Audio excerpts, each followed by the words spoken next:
likod siya.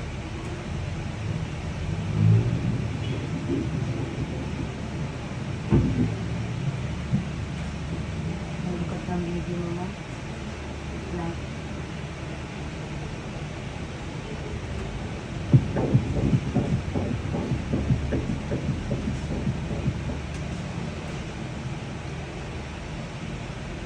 First baby po ito? Opo, ma'am. Ano to? Planado biglaan. Bigla. Bigla. Bigla ang planado. Mga unexpected. Aga ng pamasko mo, ma'am. Kaso, pag ganito kaliit, negative na tayo sa gender, ha? Pero sa tingin mo, ma'am? Wait lang, wait lang. Depende kasi sa posisyon niya eh. Posisyon niya ay nakadapa eh.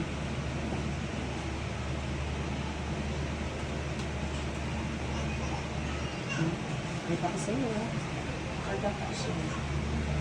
Yung ulo niya, magpiligid eh. So, hindi natin makikita yung gender. Kasi pa siya.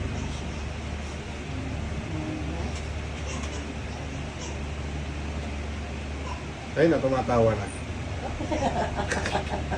Grabe naman tawa agad, sir.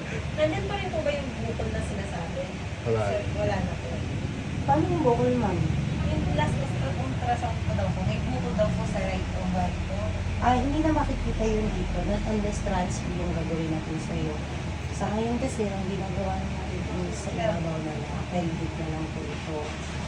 So, hindi na natin masyado mag-visualize yung ovary pag tsaka pag medyo lumalaki si baby, mas lalong hindi siya nakikita kasi natatabunan na siya.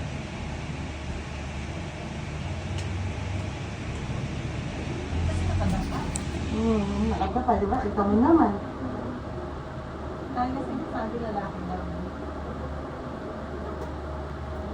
Malay mo naman, kasi hindi natin makikita nakadapa siya. Not unless kung gusto mo, buka muna dyan, antay tayo. Ganun mo yung tiyan mo, hanggang sa makita natin yung gender mo. Pero, pagka ganito, alanganin ko mo yun. Kailan balik mo doon sa doktor mo? Sa December 17. Sa 7. Malapit lang ba kayo dito? Ako. Meron na po ako sa robot. Magandang. Yung iba kasi, yung ibang neto ultrasound, hanggat hindi naman namin nakikita yung gender, pwede po kayong bumalik-balik sa akin dito. Oo, pwede yun. Ang gagawin lang natin, balik ka lang sa akin, rewind mo lang ako, mahal, pinabalik mo ako for gender. Kasi hindi ko na. Ganun, hindi ko na ito. Tulad yan, yun, nakadapa yung baby mo. So, hindi talaga tayo makakaano ng gender. Kung may time ka, makakabalik ka mamayang hapon, pwede rin naman yun. Kung bukas, pwede rin naman yun. Pero sa ngayon, kung gusto mo, 15 minutes, balik ka ulit dito. Kasi kain mo na po. Pwede naman